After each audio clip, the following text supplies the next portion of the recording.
to a new way of living. बचपन से हम सुनते आ रहे हैं, काल करे सो आज कर, आज करे सो अब, पल में परलय होएगी, बहुरे करेगा कब। लेकिन हम करते क्या हैं? आज नहीं कल कर लेंगे, कल नहीं परसों कर लेंगे, लेकिन ये कल कभी नहीं आता। इसीलिए मातेश्वरी जी कहा करती थीं, अब नहीं तो कब नहीं। मातेश्वरी के जीवन पर आधारित सीनियर राजयोगियों के अनुभव।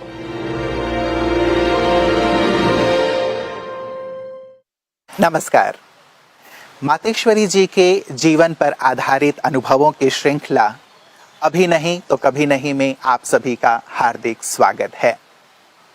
मित्रों, मातेश्वरी जी कहा करती थीं कि हर घड़ी को अपने जीवन की अंतिम घड़ी समझकर चलो, क्योंकि ना जाने कब अंत समय आ जाए और जो करना चाहते हो, अच्छे कार्य करना चाहते हो, वो कार्य ना कर पाओ। इसीलिए अच्छे कार्यों को करते चलो। मातेश्वरी जी एक सुंदर सी कहानी सुनाया करती थीं कि एक सेठ जी थे, बहुत धनाढ्य थे, जीवन भर उन्होंने खूब धन कमाया।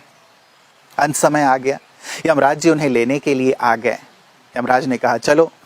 सेठ जी ने कहा कि यमराज जी 1 करोड़ रुपए ले लीजिए, मुझे 1 साल का वक्त दे दीजिए।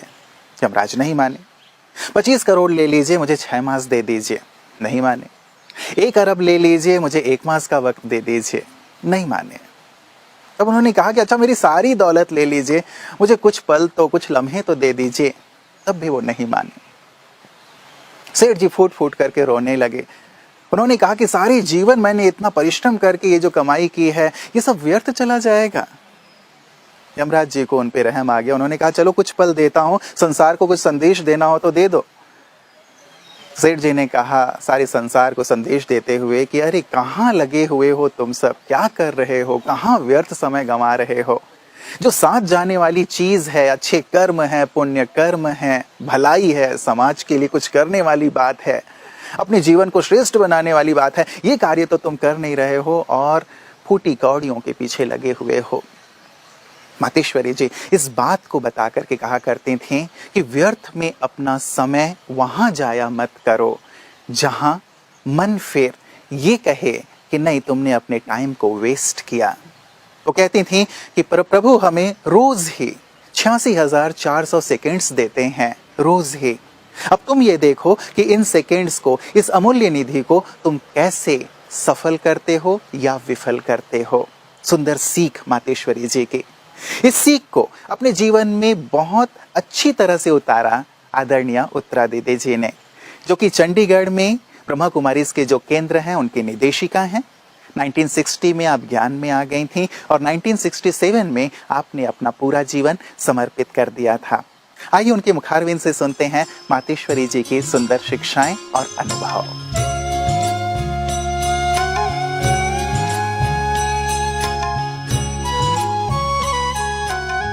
ओम शांति।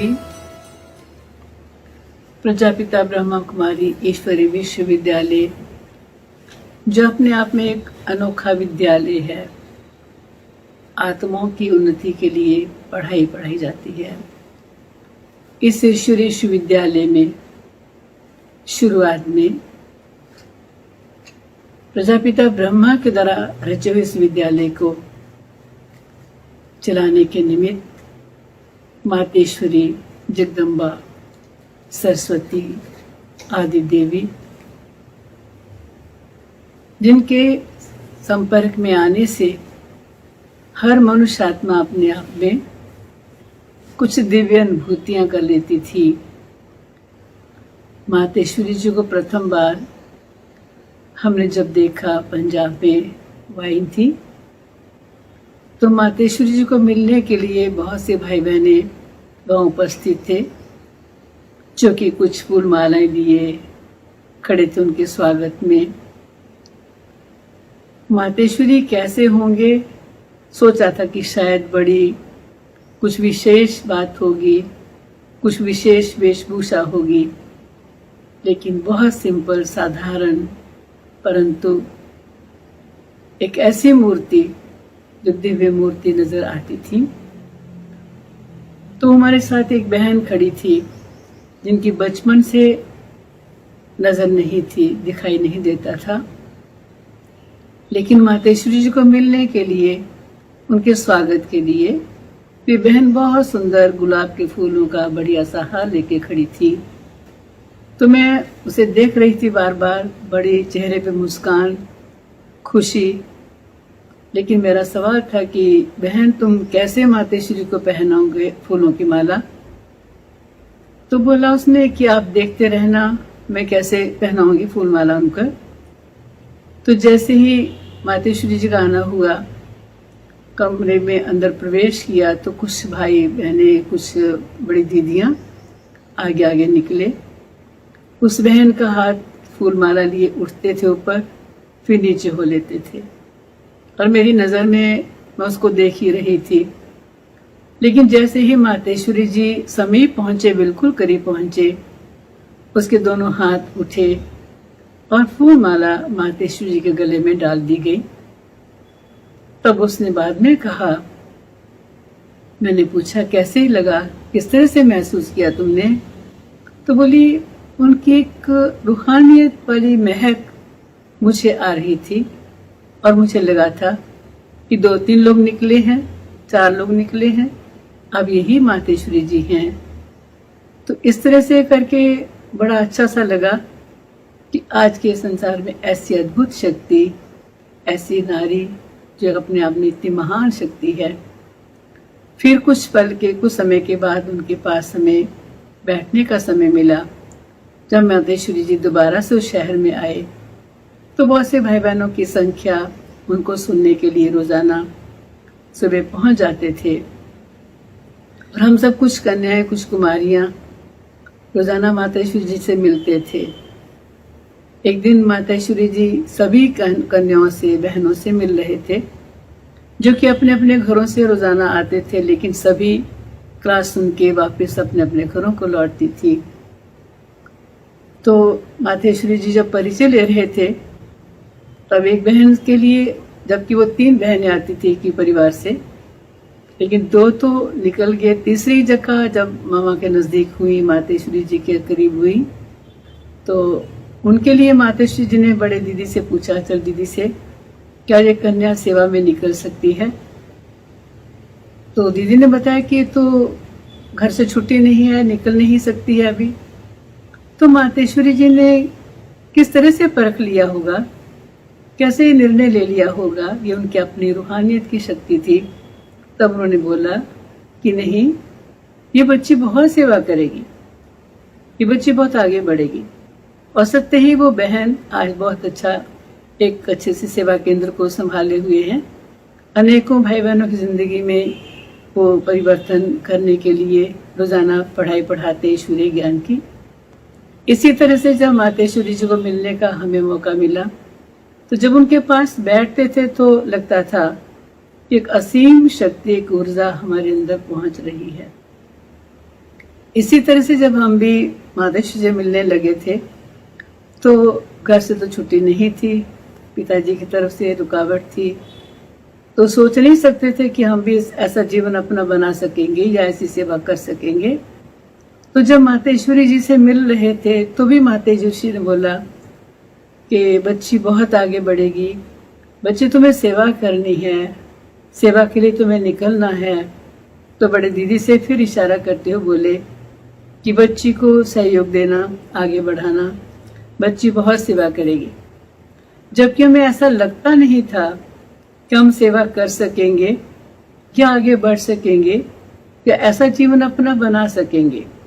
लेकिन वहाँ के वो वरदानी बोल थे, माँ की वो अचूक शक्ति जो थी, निर्णय शक्ति, जिसने वो वरदानी बोलों ने हमें आगे बढ़ाया, और हमें एक सेवा का वरदान उनसे मिल गया।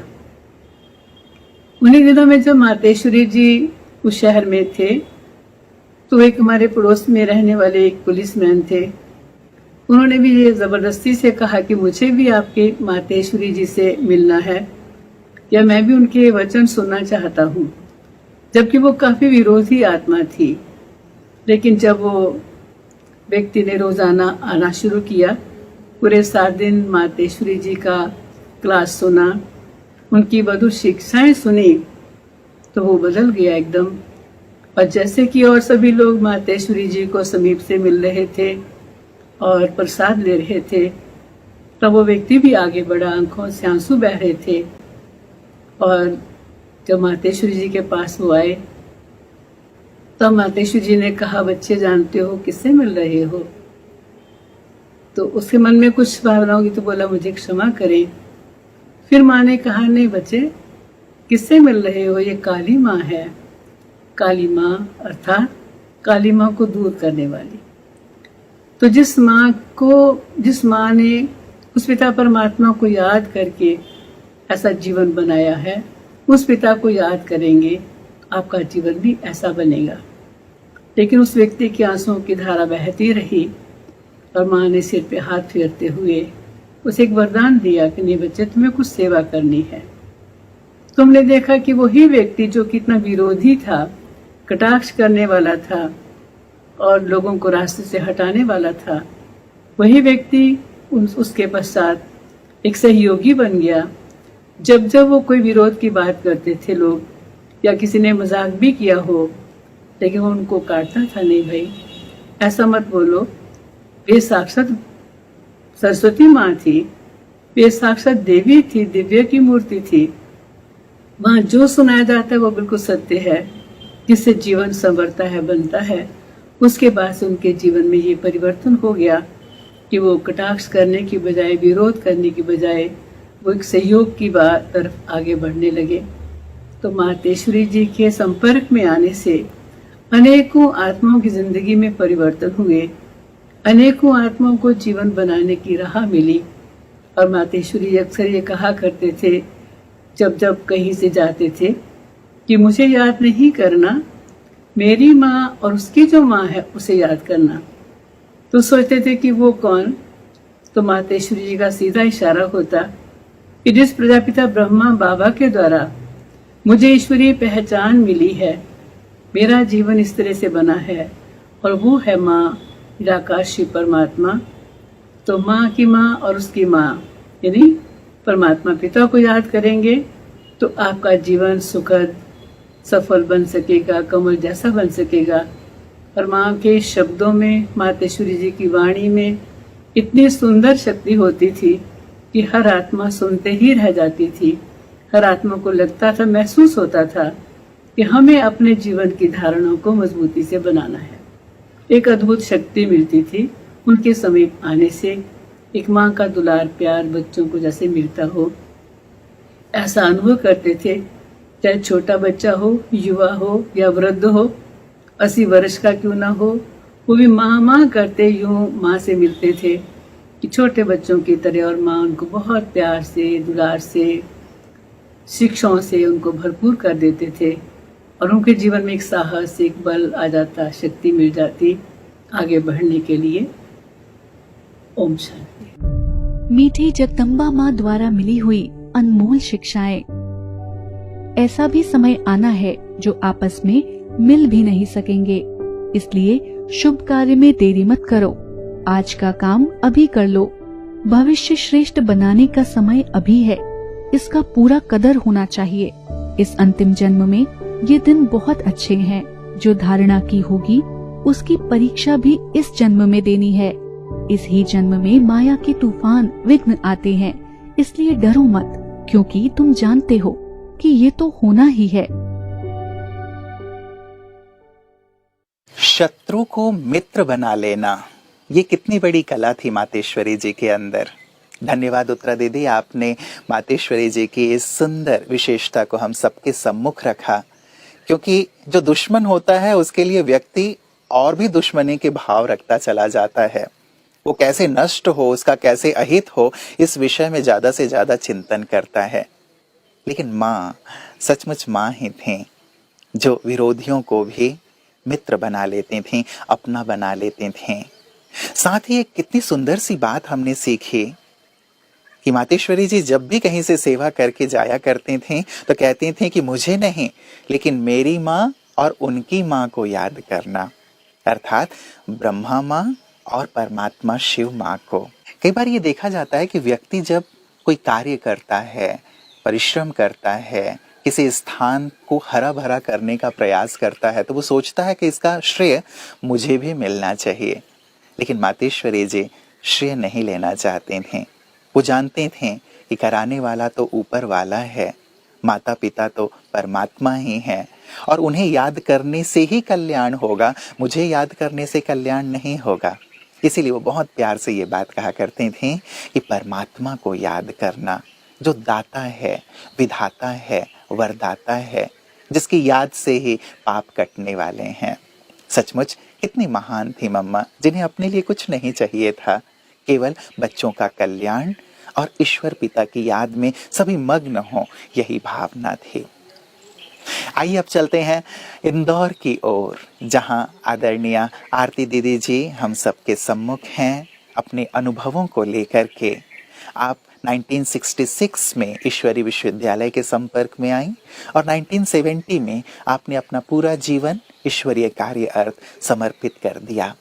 वर्तमान समय आप इंदौर जोन की निदेशिका हैं। आइए चलते हैं।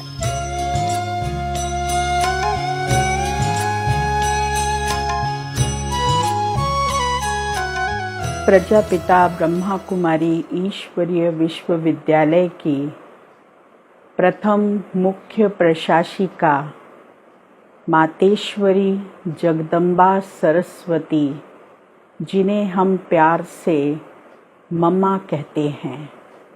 मम्मा सभी भाई बहनों का, जो उस समय 400 के करीब थे और सिंध हैदराबाद में रहते थे, सब अलग अलग बंगलों में मम्मा सबकी देखभाल करती थी और सबको कोई न कोई ज्ञान सुनाकर विशेषताएं सुनाती थी। मम्मा बहुत रहम दिल और सबको शांति की स्थिति में रखने वाली थी। हर बच्चे का ख्याल रखती थी। रात को चक्कर लगाने जाती थी, देखती थी कि सब व्यवस्थित होकर सो रहे हैं। अमृत वेले उठकर अपना गहन अध्ययन करती थी, योग का प्रयोग करती थी। मम्मा का जीवन बहुत श्रेष्ठ था। मम्मा ने दिव्य गुणों को धारण कर बहुत अपने अंदर पावर भर के देवियों के तुल्य मम्मा हो गई। मम्मा को जगदम्बा के रूप में सब देखते थे, मानते थे। जगदम्बा अर्थात सर्व की मनोकामनाएं पूर्ण करने वाली। फिर मम्मा को दुर्गा के रूप में भी देखा। दुर्गा अर्थात सर्व आत्माओं के दुर्गुणों से उन्हें मुक्ति दिलाने वाली। और इसके साथ साथ शीतला देवी भी थी, क्योंकि शीतलता की लहर सर्व आत्माओं को देती थी, विकारों से सबको अलग कर देती थी, उनमें शीतलता भर देती थी। जो विकारों की तपत थी वो निकल जाती थी। मम्मा लक्ष्मी स्वरूप थी, सबको धन्य धान से भरपूर करने वाली। सरस्वती अर्थात विद्या की देवी। इसीलिए मम्मा का मनन चिंतन और बहुत सुंदर तरीके से ज्ञान की प्रस्तुति देना, ये मम्मा का कार्य था। मम्मा को देखकर ऐसा लगता था कि हमें हमारी माँ मिल गई है। और ऐसी पालना मम्मा ने बहुत से भाई बहनों को दी। इस पर मुझे एक दृष्टांत याद आता है। दिल्ली के अंदर एक वैज्ञानिक युगल निकला। नया नया था, ज्ञान पर निश्चय नहीं। वो भाई भगवान पर विश्वास नहीं करते थे। उनकी पत्नी पूजा पाठ तो करती थी, परंतु पति के अनुसार तो चलना ही पड़े। तो एक दफ़े उनको निमंत्रण दिया। मम्मा उस समय दिल्ली में आई हुई थी और उनको कहा कि आप मम्मा से मिलने चलें। वो मम्मा के पास गए। मम्मा के सामने पहुंचकर उन्होंने ये प्रश्न किया कि परमात्मा का स्वरूप क्या है। तो मम्मा ने तुरंत उत्तर दिया, पॉइंट ऑफ लाइट, परमात्मा ज्योति स्वरूप है। जैसे ही उन्होंने सुना, क्योंकि उनकी वैज्ञानिक बुद्धि थी और विज्ञान जो है वो परमात्मा को लाइट के रूप में मानता है, तो इसीलिए उन्होंने फौरन मम्मा के सामने सरेंडर कर दिया। और जब मम्मा ने कोर्स के लिए कहा तो वो कोर्स लेकर बाबा के बच्चे बन गए। बहुत पक्के बच्चे थे। उन्होंने अपना तन मन धन बाबा को अपना वारिस बनाकर दे दिया। इतनी शक्तिशाली, क्योंकि मनसा शक्तिशाली थी, बुद्धि क्लियर थी, संस्कार निर्मल थे और चित्त से पूरे वायुमंडल को श्रेष्ठ बनाने का कार्य करती थी। इसीलिए मम्मा की शक्ति में सब आत्माएं पिघल जाती थी।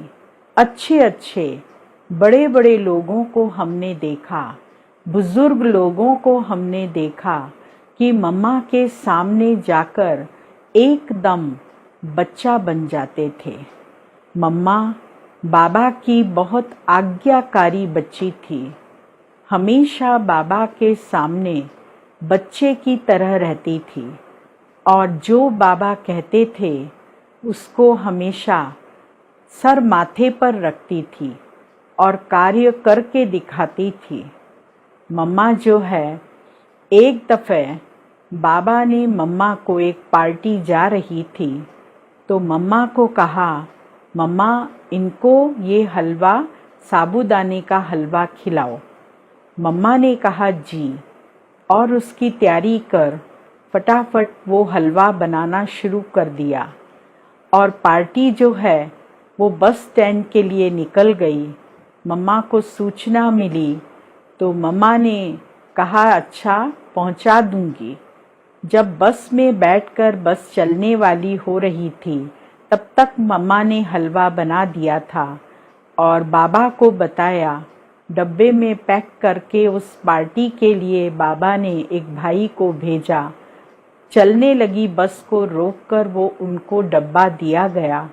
भाई बहन बहुत खुश हुए कि बाबा ने हम बच्चों के लिए ये टोली भेजी है और बाबा को बहुत धन्यवाद का पत्र उन्होंने लिखा। तो हाँ जी का पाठ मम्मा को सदैव स्मृति में रहता था।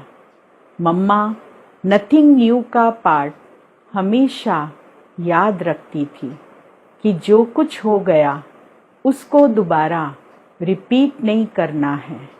बीत गया सो ड्रामा। जब ड्रामा को हम पक्का कर लेते हैं, अर्थात हमारे बीते हुए कल को फिर स्मृति में नहीं लाते, तो हम तनाव से मुक्त हो जाते हैं। किसी भी प्रकार का तनाव हमको नहीं होता। कोई भी प्रकार का व्यर्थ चिंतन हमको नहीं चलता। मन को एकाग्र करने का तरीका ही है कि हम बाबा की स्मृति में रहें, मम्मा की विशेषताओं को पढ़ते रहें। मम्मा ने हमेशा विशेषता का चश्मा लगाया और वही चश्मा लगाकर मम्मा सबसे बातें करती थी। अगर किसी की कोई गलती पता चलती थी तो बहुत ही सहज मीठे रूप से उसको थोड़ा अटेंशन दिलाकर उसको बताती थी कि ये तुम्हारी गलती है, इस गलती को तुमको सुधारना है। और मम्मा हमेशा सबकी महिमा करती, सबके गुणों को सामने रख उनको कार्य देती, तो सब बच्चे मम्मा से बहुत प्रसन्न रहते थे। मैंने भी मम्मा की विशेषताओं को देखते हुए कुछ चीज़ों को अपने जीवन में धारण करने का पुरुषार्थ किया है। पहली बात, मैं किसी की निंदा नहीं करती हूँ और न ही किसी का अवगुण देखती हूँ। मम्मा की बातें मुझे हमेशा याद रहती हैं और ये भी स्मृति में रहता है कि निंदा हमारी जो करे मित्र हमारा सोए। इसीलिए निंदा करने से कोई फायदा नहीं, बल्कि दूसरे की निंदा करके हम किसी को अगर गिराएंगे तो हम स्वयं नीचे हो जाएंगे। अवगुणों को भी चित्त पर मत रखो। अवगुण अगर किसी के हमारे मन में रहते हैं, हम अवगुणों का वर्णन करते हैं, तो हमें दुख की प्राप्ति होती है। इसीलिए हमें विशेषताओं का चश्मा लगाना चाहिए और साथ साथ नथिंग न्यू का पाठ हमेशा पक्का होना चाहिए। कोई भी कार्य करें तो हम हलचल में ना आएं, अचल अडोल स्थिति हमारी रहे और निरंतर परमात्मा को अपने साथ रखकर हमेशा उनके जो महावाक्य हमारे सामने आते हैं उनको धारण कर उन्हें हमेशा अपने अंदर रखकर हमेशा इस रीति से सोचें कि जो महावाक्य यहाँ बताए गए हैं वो मेरे लिए हैं, मुझे उन पर चलना है, उनको धारण करना है। हमें किसी का परचिंतन, परदर्शन कुछ भी नहीं करना चाहिए। किसी की बुराई करेंगे तो हमारी बुराई भी होगी। इसीलिए सब आत्माओं के प्रति हम शुभ भावना, शुभ कामना रखकर चलें। ओम शांति। मीठी जगदम्बा माँ द्वारा मिली हुई अनमोल शिक्षाएं। हमारे सामने कितने भी उपद्रव हो, कभी भी मुख से ये ना निकले कि हाय ये क्या हो गया, हाय हे भगवान आदि ये शब्द नहीं निकलने चाहिए। हमको तो पूरा निडर बनना है, ऐसी अवस्था बनानी है जैसे कि हमने सब पहले से ही देखा हुआ है। हृदय बड़ा रखना है ताकि जो कुछ आए सहन कर सके। हर हालत में हमारा वही बाबा ही सहारा है, उससे हमारा बहुत स्नेह चाहिए। मातेश्वरी, दुर्गा, जगदम्बा, सरस्वती, लक्ष्मी, शीतला, ये सारी देवियों की रूप थे और कितना सुंदर वर्णन दीदी ने हम सबके सम्मुख किया कि जिनका गायन पूजन हम मंदिरों में किया करते थे। मातेश्वरी जी साक्षात उनकी प्रतिमूर्ति थी। उनके जीवन से जिन गुणों को दीदी ने अपनाया कि निंदा हमारी जो करे मित्र हमारा सोए, सचमुच कितनी बड़ी धारणा है कि कोई निंदा भी करे तो भी हम अपनी शुभ भावना उनके प्रति रखें। हम भी अपने जीवन में इस गुण को जरूर अपनाएं। और एक बड़ी महत्वपूर्ण सी बात, विशेषता देखने का चश्मा दीदी ने हमें दिया है। हम इस चश्मे को जरूर पहने ताकि हर एक आत्मा के अंदर, हर एक जीव जंतु के अंदर भी, प्रकृति के अंदर हम विशेषताओं को देखते देखते विशेष आत्मा बन जाएं। चलिए इसी विशेषता के चश्मे को पहनकर हम चलते हैं पानीपत आदरणीय सरला दीदी के पास, जो 1970 से इस विश्वविद्यालय से जुड़ी हुई हैं और अपने जीवन को समर्पित करके ईश्वरीय कार्य में लगी हुई हैं। आप पानीपत और संबंधित सेवा केंद्रों की प्रभारी हैं। चलिए आदरणीय सरला दीदी के पास।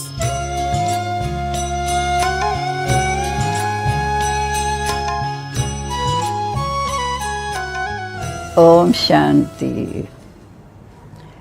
आज हम प्यारी मम्मा की विशेषताओं पर विशेष ध्यान देते हैं। मम्मा का वास्तविक जीवन बहुत ऊंच और निर्भय वाली थी, सहनशीलता की देवी थी।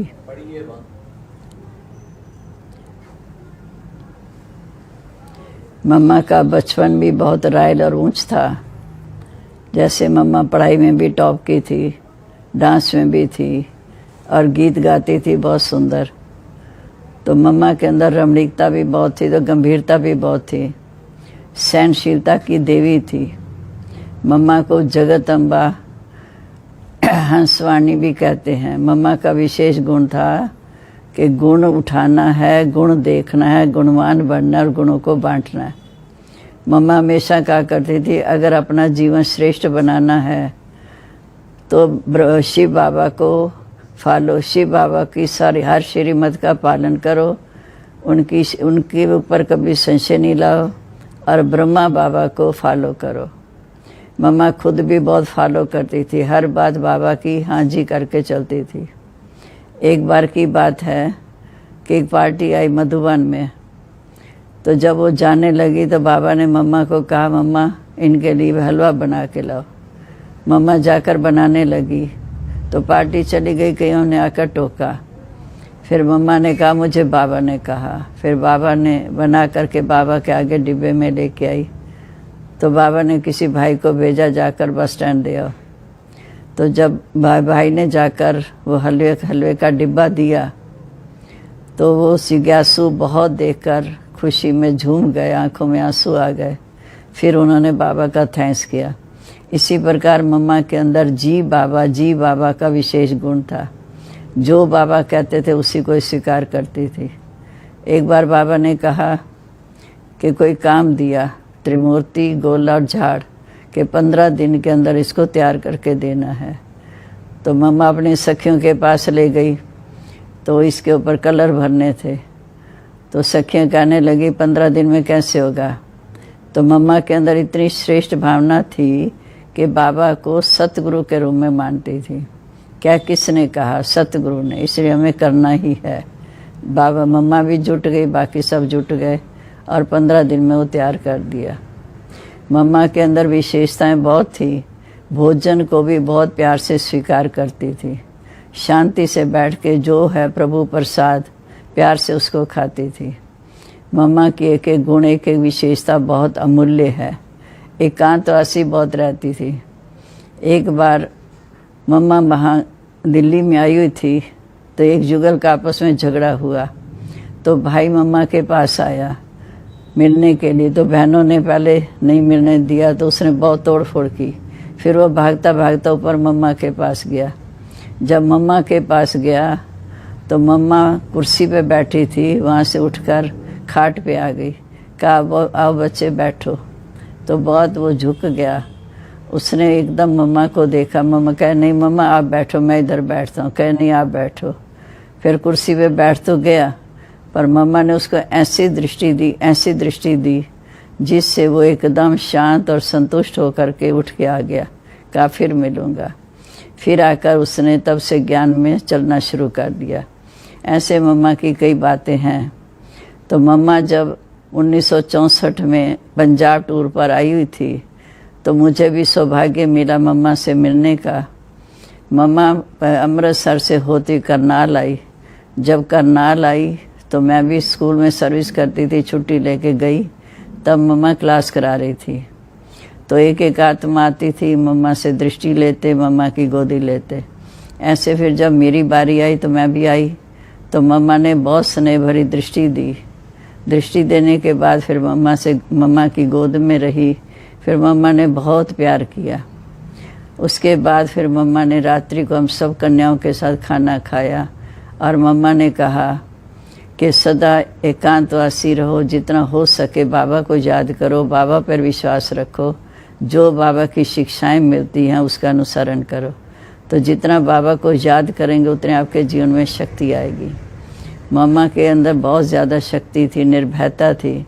अगर मम्मा का किसी बात में दृढ़ संकल्प उठता था तो उसको पूरा करके दिखाती थी। ऐसे फिर मम्मा ने दूसरे दिन वापस माउंट आबू जाना था, तो मुझे मालूम पड़ा कि मम्मा पानीपत से ट्रेन से निकलेगी। तो मैं फटाफट सुबह उठ करके करनाल से मनोहर दादी थे उस समय, उनसे छुट्टी लेकर पानीपत आई। आकर पहले स्कूल गई, वहाँ के कुछ टीचर्स को तैयार किया। फिर लौकी घर में आई, वहाँ गली मोहल्ले के जो भाई सत्संग सुनते थे उनको तैयार करके 15-20 का ग्रुप लेके मैं स्टेशन पहुँची। जैसे मैं स्टेशन पहुँची तो इतने में गाड़ी आ गई। तो मम्मा गेट पे खड़ी थी और भाई बहन पीछे थे। तो जब मम्मा गेट पे खड़ी थी तो मम्मा की दृष्टि इतनी पड़ रही थी, तब मैं भागी गार्ड के पास गई। मैंने कहा भैया हमारी मातेश्वरी बहुत दूर से आ रही है, 2 मिनट गाड़ी ज़्यादा रोक लेना। तो गार्ड भी नीचे उतर कर आ गया। तो मम्मा की दृष्टि से स्टेशन पर इतना सन्नाटा छा गया जैसे कोई है ही नहीं।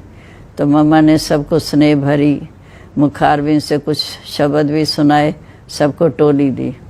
इतने में पीछे से विसल बज गई कि हमारी अगली गाड़ी छूट जाएगी। तो फिर ड्राइवर ने टाइम देकर उसने गाड़ी चला दी। तो मम्मा का जो व्यक्तित्व था, चरित्र था, बहुत ऊंचा था। मम्मा की चलन ऐसी थी जैसे कोई बहुत रायल, जैसे देवी देवता या फरिश्ता चल रहे हैं। मम्मा अपने जीवन में हर कदम में हर कार्य करके सिखाती थी। कभी मम्मा ने किसी को कह के नहीं सिखाया। एक बार ऐसे मधुबन में गेहूँ साफ हो रही थी, मैं वहीं थी। तो मम्मा ने जब गेहूँ साफ करने के बाद कुछ दाने बिखरे हुए थे, तो मम्मा ने फिर हमें कहा कि देखो एक एक दाना कितना वैल्यूएबल है, हीरे के समान है। तो इन दानों को चुन करके सबने बोरी में डाले। इसी प्रकार मम्मा के अंदर हर्षित मुखता भी बहुत थी, गंभीरता भी बहुत थी, एकांतवासी भी बहुत थी। ऐसा मम्मा प्यार से बाबा को याद करती थी जो उनके आंखों में आंसू आ जाते थे। मम्मा का बाबा से बहुत प्यार था और बाबा भी मम्मा को बहुत स्नेह देते थे। जैसे ही मम्मा ने अपना जीवन का फैसला किया, तब बाबा उनके ऊपर विशेष ज्ञान वर्षा करने लगे। ऐसे मम्मा का जो जीवन था, उनके जीवन से हमें ये शिक्षा मिलती है कि हमें हर बात में निर्भय रहना है और दिल में एक बाबा को बसा कर रखना है। ऐसे ही जैसे मम्मा ने हर कदम में बाबा को आगे रखकर तीव्र पुरुषार्थ किया। तो जब मम्मा हमारे साथ रात को खाना खा रही थी, तब मम्मा ने एक एक गिट्टी खिलाई और इतनी स्नेह भरी पालना की, इतनी स्नेह भरी, जो आज हम भूल नहीं सकते।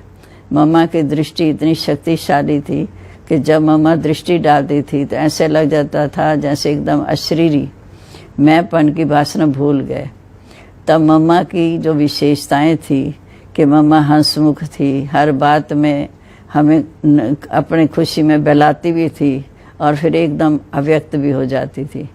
मम्मा एकदम निर्भयता की देवी थी, सरस्वती थी। सहज से सहज ढंग से बाबा की मुरली को इतने ध्यान से सुनती थी, जो उनका एक एक शब्द जीवन में समा करके फिर सहज ढंग से कन्याओं माताओं की क्लास कराती थी। मम्मा को मम्मा क्यों कहा? जब मम्मा ने बहुत प्यार से हम बच्चों की पालना की, हर प्रकार का उनको आगे बढ़ाने का पुरुषार्थ किया, तब सभी उनको प्यार से मम्मा कहने लगे। मम्मा अंदर से बहुत गंभीर थी, हर बात गंभीरता में लेती थी। ऐसी विशेषता थी मम्मा के अंदर जो उनकी बाबा हमेशा कहते थे, देखो मम्मा कैसे चलती है, कैसे उठती है, कैसे बैठती है।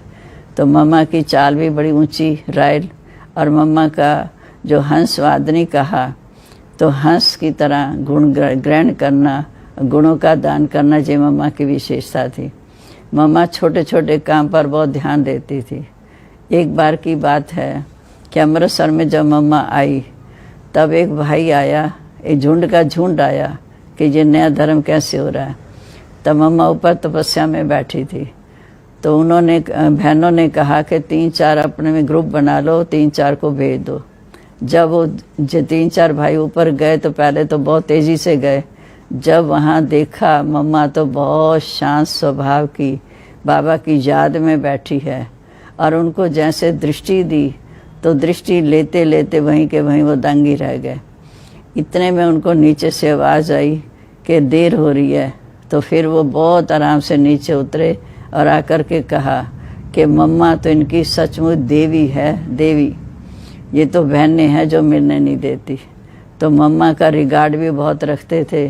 मम्मा के अंदर विशेष बाबा के प्रति बहुत श्रेष्ठ भावना रहती थी।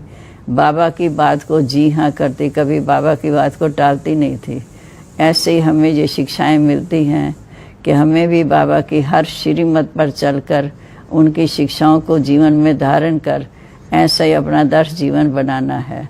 सदा आगे बढ़ना भी है और छोटों को आगे बढ़ा करके उनके अंदर ये विशेषता या विशेष गुण लाना है, ताकि वो भी मम्मा के अनुभव से अपने जीवन को श्रेष्ठ बना सके। जब हम जीवन का कोई लक्ष्य रखते हैं तो मम्मा सामने आती है कि मम्मा ने कैसे एकदम छलांग मार के थोड़े समय के अंदर अपने जीवन को महान बनाया। अंत का समय था 24 जून जब हमारे मधुबन में अंगूर तैयार हुए, जब अंगूर तैयार हुए तब मम्मा की तबीयत चाहे इतनी ख़राब थी, फिर भी मम्मा बाबा की बात को कभी ना जी नहीं करती थी, हाँ जी कहा। तो बाबा ने कहा बच्चे सुबह क्लास के बाद सभी को अंगूर बांटने हैं। तो मम्मा को बिठाया गया। मम्मा एक एक को दृष्टि देते देते सबको मम्मा ने अंगूर खिलाए। वो अंगूर आज तक ही मम्मा के यादगार हैं। जब भी मम्मा का दिन आता है तो हम अंगूर सबको खिलाते हैं ताकि सबको मम्मा की याद आए। जब मम्मा बच्चों की पालना करती तो हर एक के दिल से निकलता था कि मम्मा तो ममता की माँ है, तो गुणों की निधि है। तो मम्मा की ये विशेषता जो हमारे को आगे बढ़ा रही है। मम्मा का जीवन बहुत सरल और श्रेष्ठ और महान था। मम्मा की तुलना किसी से नहीं की जा सकती। चाहे हमारी वरिष्ठ दादियाँ हैं, मम्मा उनके साथ सखी बनकर रहती थी और माँ बनकर भी रहती थी। मम्मा रमणीक भी थी, खुशहाल भी रहती थी और सबको रमणीकता से पालती थी।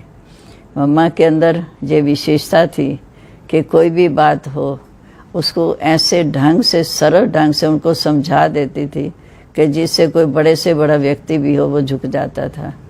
ये मम्मा की ग्रहण शक्ति थी जो बाबा के महावाक्यों को बहुत अंदर गहराई से जाकर, बहुत गहराई से अंदर धारण करके फिर दूसरों को सिखाती थी। मम्मा आज हमारे बीच में, हम ये नहीं कह सकते चली गई, आज भी उनकी यादगार हमारे दिल पे छाप है कि जैसे मम्मा ने अपना जीवन बनाया ऐसे हम बाबा को भी ऐसे सामने प्रत्यक्ष करने के लिए अपना जीवन इसी प्रकार बनाएं। यही मेरी शुभ भावना है कि सदा मम्मा को देख फॉलो कर आगे बढ़ते जाएं और बाबा का आदर्श, बाबा का नाम रोशन हो और मम्मा का भी नाम रोशन हो, ऐसी मेरी विशेष शुभ भावना, शुभकामना है। ओम शांति। मीठी जगदम्बा माँ द्वारा मिली हुई अनमोल शिक्षाएं। अभी बुद्धि में ये हौसला रखना है कि परमात्मा बाप, टीचर, सद्गुरु रूप से हमें पढ़ा रहे हैं। जैसे बाप बच्चे का प्रैक्टिकल रिश्ता होता है, परलौकिक बाप पारलौकिक भी है तो लौकिक भी है, क्योंकि अभी तो परलोक से इस लोक में आए हैं, अभी इस लोक में उपस्थित हैं, तो वो रिश्ता होना चाहिए। इसमें सब नाते रिश्ते आ जाते हैं। ये चैतन्य में है तो इसे निभाना है।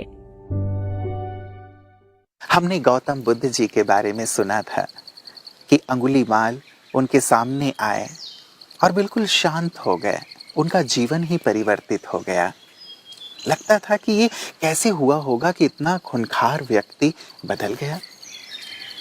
अब जब मातेश्वरी जी के बारे में सुनते हैं, जो अभी होकर गई हैं, जिन्हें हजारों लोगों ने, लाखों लोगों ने देखा, उनके सामने भी बहुत आक्रामक लोग, अशांत लोग, असंतुष्ट लोग जो इस नए ज्ञान के विरोधी थे, आया करते थे अपना विरोध दर्ज कराने के लिए, और कैसे शांत होकर जाया करते थे, संतुष्ट होकर जाया करते थे। क्या था ऐसा मातेश्वरी जी में?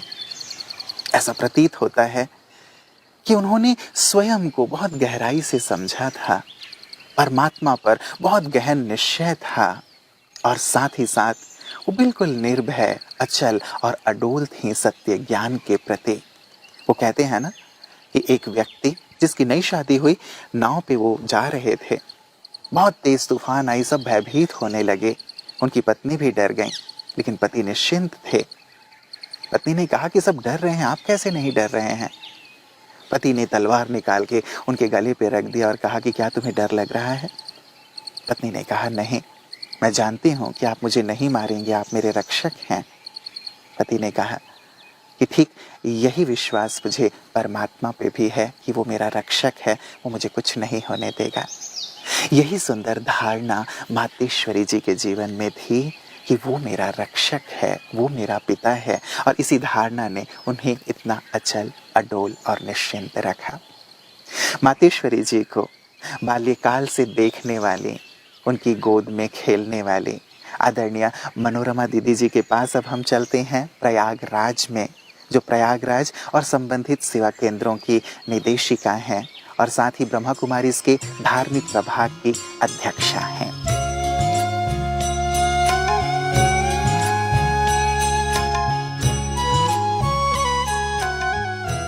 जब जब जून का मास वर्ष के क्रमों में अपना चक्कर लगाता है, तो इस मास के प्रारंभ होते ही माते श्री जगदम्बा सामने साकार होती है और पूरे यज्ञ में मम्मा के चरित्र का गायन प्रारंभ हो जाता है। जिन्होंने मम्मा को देखा है वो अपने स्मृतियों के झरोखे से खजाने निकाल निकाल कर सबके सामने रखते हैं। जिन्होंने पालना ली है उनके तो कहने ही क्या है। मम्मा के अंदर बहुत सारी विशेषताएं थी। ये मेरा सौभाग्य है कि मम्मा अपने विजिट में, वो लास्ट विजिट था कानपुर का, जब मम्मा कानपुर आए हुए थे और मेरे लौकिक फादर ने शरीर छोड़ा। उस समय मेरी आयु बहुत नहीं थी, इसमें कोई दो राय नहीं। मुझे याद नहीं है ठीक से कि 9 वर्ष थी या 10 वर्ष थी। तब हम लोग कानपुर गए हुए थे। वहाँ मम्मा से मुलाकात हुई। बात थी जो परंपरा है ब्राह्मणों की कि बाबा को भोग लगाना है, तो हम लोग चले और मालूम पड़ा कि आजकल मम्मा आई हुई है। तो मुझे मम्मा को साक्षात मिलने का ही मौका नहीं मिला। मम्मा की गोद भी मिली, छोटी थी, उस बालपन का बड़ा लाभ मिला। तो मम्मा से मिलना हुआ, मम्मा की वाणी का सुनना हुआ। अद्भुत थी माँ सरस्वती की वो अलौकिक शक्ति। जब मम्मा वाणी चलाती थी और प्रश्न पूछती थी, बहुधा ऐसा होता है क्लास में सभी हाथ उठा देते हैं कि जी मम्मा हम उत्तर दे रहे हैं, या बाबा ने ऐसा कहा है तो हम बनने को तैयार हैं। मम्मा उसी समय कहती थी हाथ नीचे करो। अच्छा ये बताओ कि क्या तुम्हें बाबा के धर्मराज स्वरूप की स्मृति है? हाथ तो बहुत जल्दी उठा दिए। ऐसा ना हो कि तुम इस बात को कायम न रख सको या पुरुषार्थ की गति को सदैव तीव्र न रख सको, तो तुम्हें अपनी वायदा खिलाफी का कोई पारितोषिक न झेलना पड़े। मम्मा इतना अच्छा समझाती थी कि ऐसा ना हो कि फिर तुम्हें बाबा के उस धर्मराज स्वरूप को देखना पड़े। तो मैंने जो पहली चीज देखी कि माँ का दायित्व है कि बच्चे का निर्माण करते समय कहीं से उसके व्यक्तित्व में कोई खामी न रह जाए। तो मम्मा आगाह करती थी कि हाथ तभी उठाना जब तुम मन वचन कर्म से अपने किए हुए वायदे पर दृढ़ रह सको। पाकीज़गी इतनी झलकती थी, मम्मा का चेहरा नूर से भरा हुआ रहता था। मुझे याद है जब मम्मा ने मुझे गोद में बिठा के मुझसे पूछा था तुम मेरे जैसी बनेगी, वो भूलता ही नहीं है कि मम्मा जैसा बनना। मम्मा देखने में बहुत अच्छी, एकदम साकार देवी लगती थी, तो लगता था कि वाकई मम्मा जैसा बनना तो कितना अच्छा होगा। बचपन था, बड़े अच्छे से सर हिला दिया कि जी मम्मा, लेकिन सोचा भी नहीं उस समय कि मैं मम्मा जैसे कैसे बनूंगी। लेकिन मम्मा जैसा बनना है, ये एक संकल्प मम्मा ने मुझसे उस समय कराया था। तो मम्मा को देख करके बहुत सारी चीज़ें स्मृति पे आती हैं। मम्मा की पाकीज़गी अपने आप में बड़ी अद्भुत थी, जो कहीं खोजे नहीं मिलती है। हमारी दादियों में उसका अंश, हम मनोहर दादी जी से अक्सर सुना करते थे कि मम्मा जब ऊपर से नीचे आती थी तो दिल करता था कि मम्मा का हाथ में हाथ ले लें, लेकिन करंट लगता था। इतनी शक्ति, इतनी ऊर्जा, इतनी ऊष्मा मम्मा के स्पर्श में थी कि जल्दी कोई साहस नहीं करता था। जो पवित्र आत्माएं थी वही मम्मा के हाथ में हाथ देती थी। एक बार की बात है कि मम्मा के पास सामीप्यता का एहसास कहिए या उस समय एक शब्द होता था कि आज बाबा की गोद लेनी, आज मम्मा की गोद मिलेगी। लोगों के लिए बहुत बड़ी बात थी कि जगदम्बा का साक्षात स्वरूप मातेश्वरी अपने स्पर्श से ये एहसास कराएं कि आज हम जगत पिता और जगत माता की संतान बन गए हैं। तो लोग उठे कि आज मम्मा की गोद मिलेगी। लेकिन भाई भ्राता सियाराम जी का नाम मुझे याद आ रहा है। वो उस समय की बात है जब केवल 16-17 सेवा केंद्र थे और वो बालामऊ के निवासी थे। उस समय हमारे राजू भाई के संबंध में भी आते थे, जो राजू भाई फोटो स्टेट में हैं, और मम्मा खुद राजू भाई के घर तक गई थी। तो तभी वो ज्ञान में आए, परिचय में आए, संबंध में आए, संपर्क में आए। बड़ी धारणा मूर्त थे। उनकी बेटी भी समर्पित है बाबा के यज्ञ में। तो उस समय वो उठे और उठ करके मम्मा की गोद उन्होंने ग्रहण की। आकर के मातेश्वरी ने वरद हस्त उनके मस्तक पर रखा। तो जब मम्मा ने वरद हस्त रखा तो दिल तो खुशियों से झूमने ही लगता है। बहुत प्रसन्न, बहुत खुश। उस आत्मा में वो विशेषताएं देखी कि जीवन के अंतिम प्रहर तक उन्होंने सेवा की, और जब वो गए हैं तब भी सेवा करते करते, सबको शिवरात्रि का संदेश देते देते, कोई चले ना चले, चल अकेला, मम्मा की मिली हुई ऊर्जा उनके जीवन के अंतिम पलों तक काम आई। उन्हीं के साथ मैं ये बात इसलिए सुना रही हूँ कि ठीक उनके साथ एक भाई और उठा था, लेकिन वो मम्मा तक नहीं पहुंच पाया। जब सियाराम भाई जी मम्मा का वरद हस्त आशीर्वाद लेकर के वापस अपने स्थान पर आकर बैठे तो उन्होंने पूछा उस भाई से कि भैया उठे तो आप भी थे, लेकिन आप वहां तक क्यों नहीं पहुंचे? तो बोले मैं पहुंचता कैसे?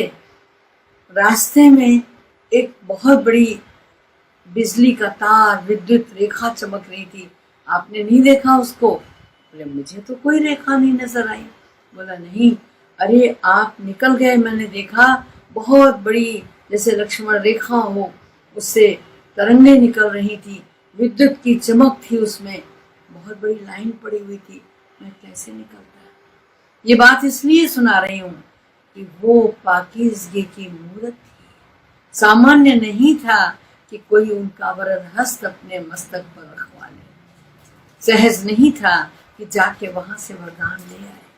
मम्मा के करीब जाना, मम्मा से वरदान लेना, मम्मा की गोद लेना एक बहुत बड़ी बात हुआ करती थी। तो ये उस पाकीज़गी का आधार मम्मा के साक्षात जीवन में दिखता था। ओम शांति। मीठी जगदम्बा माँ द्वारा मिली हुई अनमोल शिक्षाएं। जो शिक्षा हम दूसरों को देते हैं वो क्वालिफिकेशंस हमारे में भी होनी चाहिए। बाकी वीकनेस कौन सी है उसकी डिटेल में जाने की दरकार नहीं होती। जैसे कोई आदत है व कोई ऐसी बात है जिसका असर शक्ल पर आ जाता है, जिसको देखकर, चाल चलन को देखकर कोई महसूस करे कि ये ठीक नहीं है, तो वो आदत निकाल देनी चाहिए। यूं तो मनसा वृत्ति का भी प्रभाव पड़ता है, तो उस पर भी ध्यान होना चाहिए। क्या तुम मम्मा जैसा बनोगी? ये एक वाक्य मातेश्वरी जी के हृदय के भावों को उजागर करती है। सचमुच माता पिता अपने बच्चों को अपने समान बनाना चाहते हैं, बल्कि अपने से भी ऊंचा बनाना चाहते हैं। बच्चों को आगे बढ़ता देख, उन्हें सफलता के शिखर की ओर बढ़ता देख माता पिता को जितनी खुशी होती है, उतनी खुशी शायद और किसी को नहीं होती और ना हो सकती है। जब बच्चा अपने माता पिता के नक्शे कदम पर चलता है तब लोग उनकी बहुत तारीफ करते हैं। बच्चा जब छोटा होता है या बड़ा भी होता है तो उसे देख करके लोग कहते हैं कि देखो इसकी जो नाक है बिल्कुल इसकी माँ पे गई है, या इसका जो नाक है, इसकी आंखें हैं, इसके पिता पे गया हुआ है। तो माता पिता के साथ कंपेयर करते हैं बच्चों को, और ये कहा जाता है कि बच्चे ही माता पिता का शो करते हैं। कि माता पिता कैसे हैं ये बच्चों को देख कर के समझ में आता है। हमें भी देखकर हमारे माता पिता की याद आ जाए, ये अपने माता पिता के लिए हमारी सच्ची श्रद्धांजलि होगी। मातेश्वरी जी भी यही चाहती थीं कि मेरे हर एक बच्चे में मेरा स्वरूप दिखाई दे, मेरे हर एक बच्चे में वही गुण और विशेषताएं दिखाई दें जो मेरे अंदर हैं, जो परमात्मा पिता ने मुझे दिए हुए हैं। तो क्यों ना हम अपने मातेश्वरी जी के कदम पर कदम रखते हुए, उनके गुणों को आत्मसात करते हुए उन्हें सच्ची श्रद्धांजलि दें, क्योंकि यही उनकी सच्ची कामना थी कि मेरे बच्चे मेरे समान बने। बने रहिएगा हमारे साथ। कल मातेश्वरी जी के सुंदर अनुभवों के साथ पुनः उपस्थित होंगे। तब तक के लिए नमस्कार।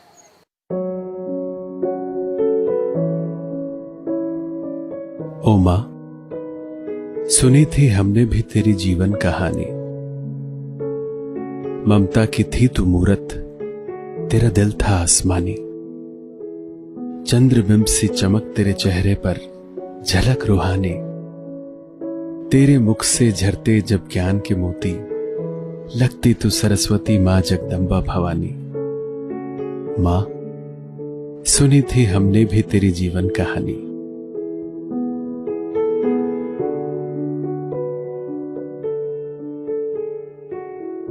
ज्ञान की विदुषी तू थी, ज्ञान वीणा वादिनी।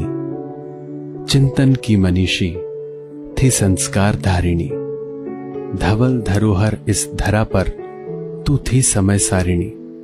शक्ति सेना में अग्रणी तू थी, गुणों की स्वामिनी।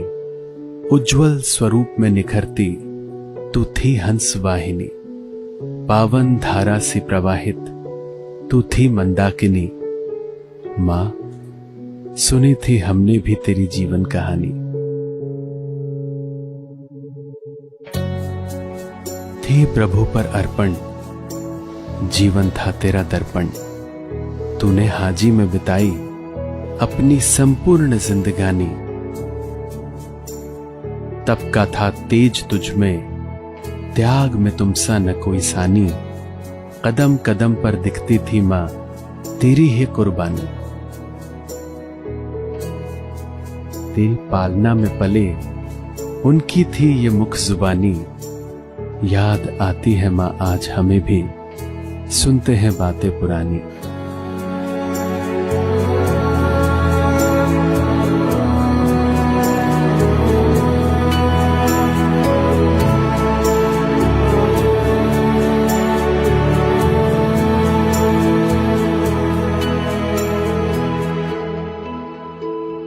ओ मां, सुनी थी हमने भी तेरी जीवन कहानी। ममता की थी तू मूरत, तेरा दिल था आसमानी। तेरा दिल था आसमानी।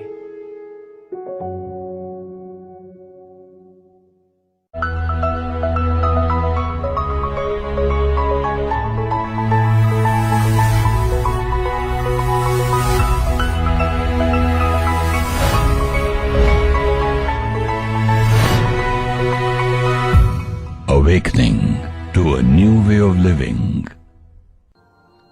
दादी जानकी जी ने कहा, हमने तो अपना विल लिख लिया है, जैसे मैं शुरू से ही